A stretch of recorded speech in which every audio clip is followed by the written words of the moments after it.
दोस्तों, आज मैं आपके समक्ष द ग्रेट विवेकानंदा की वो अमूल्य पंक्तियां लेकर आया हूं। कृपया करके आप इसको ध्यान से सुनिएगा।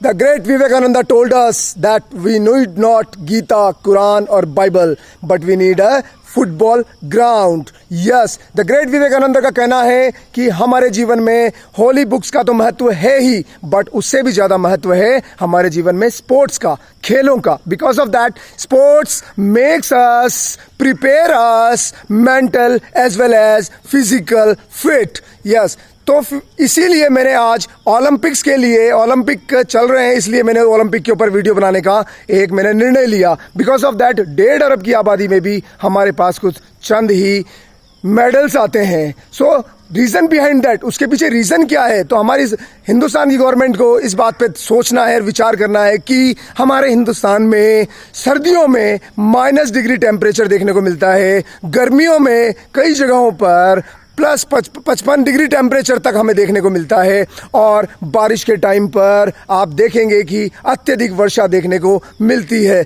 तो आप ये खुद सोच सकते हैं कि एक खिलाड़ी ओलंपिक की प्रैक्टिस के लिए यहाँ पर आउटडोर में कैसे अपने को प्रिपेयर करेगा।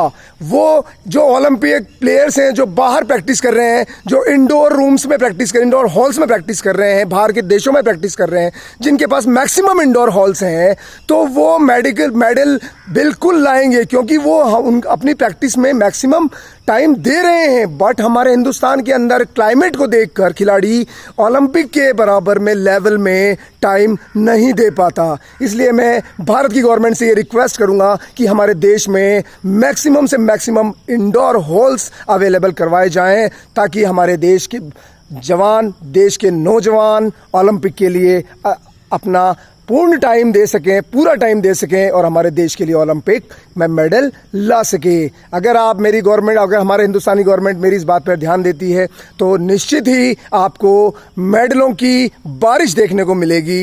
ये मेरा आप लोगों से निवेदन है, रिक्वेस्ट है। Thank you. जय हिंद।